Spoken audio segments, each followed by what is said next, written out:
앵커 브리핑 시작합니다. 윤석열 대통령과 국민의힘이 헌법재판소 흔들기를 끊임없이 시도하고 있습니다. 탄핵 결정 권한을 쥔 헌법재판소를 향한 불신을 유도하고 편향성을 주장하는 건데요. 또 대통령 권한대행에게는 자신들에게 불리한 헌재 결정에 따르지 말 것을 공개적으로 요구하기도 했습니다. 지난 1일 윤 대통령 측 대리인단은 공정성에 심각한 우려를 보인 문형배 정계선 이미선 헌법재판관은 즉시 회피해 탄핵 심리의 공정성을 확보해야 한다고 밝혔습니다. 윤 대통령 변호인단은 재판관 개인이나 가족의 성향을 문제 삼으면서 사법체계를 흔드는 행위를 일삼고 있고 변호인단의 이런 행태는 국민의힘의 기조와도 맞닿아 있습니다. 권성동 국민의힘 원내대표는 마흔혁 재판관이 임명되면 9명의 헌법재판관 중에 4명이 우리법연구회 출신이라며 최장목 권한대행은 임명을 거부해야 한다라고 주장했습니다. 이와 함께 권영세 국민의힘 비상대책위원장은 마흔혁 헌법재판관 후보자와 일부 헌법재판관들이 과거 속했던 법원 내 연구 모임, 우리법연구회를 법원 하나회에 비유했습니다.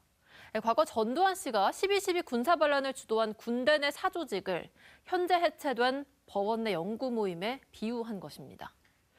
이처럼 여당 지도부는 마흔혁 헌법재판관 후보자 임명 저지를 위해서 우리법연구회 악마화에 나섰습니다. 여당이 윤 대통령 탄핵 심판을 두고 공정성 시비를 이어가자 헌법재판소는 사법부의 권한 침해 가능성에 대해 우려를 표한다라며 강한 어조로 선을 그었습니다. 천재현 헌재공보관은 대통령 탄핵 심판의 판단은 헌법과 법률을 객관적으로 적용함으로써 이루어지는 것이지 재판관 개인의 성향에 따라 좌우되는 것이 아니다라고 강조했습니다.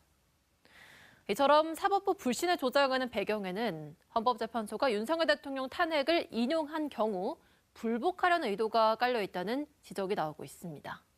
우리 사회에서 끝까지 가자. 그 말은 법대로 하자입니다. 법대로 하자고 했을 때 그 법대로를 누가 판단하냐? 판사고 재판이에요. 법원이에요. 근데 거기를 마음에 안 든다고 때려 부숴버리면 이제 우리 사회는 갈등을 해결할 주체가 사라지는 겁니다. 무법천지로 가자는 거예요. 축구하다가 심판을 때려 부수자는 얘기예요. 그럼 누가 파울인지 아닌지 이제 내가 원하는 대로 판단하겠어. 그럼 경기가 안 되는 거예요. 이거는 나라를 완전히 망치는 길이거든요. 뭐 영장 쇼핑이다. 관할도 없는 데서 왜 영장을 발부하냐. 뭐 이런 식으로 사실 비법률적인 주장들이거든요. 전혀 법적으로 맞지 않는 주장인데 그럴듯한 변호사가, 그럴듯한 저명한 법률가들이 거기 연단에 서가지고 선동을 하니까 저런 사람이 저렇게 얘기하면 맞는 말이겠지라고 추종하는 거예요. 그런 사람들 정말 책임 물어야 됩니다. 뭐 때문이냐? 다 자기 정치하는 걸로 보여요, 저는.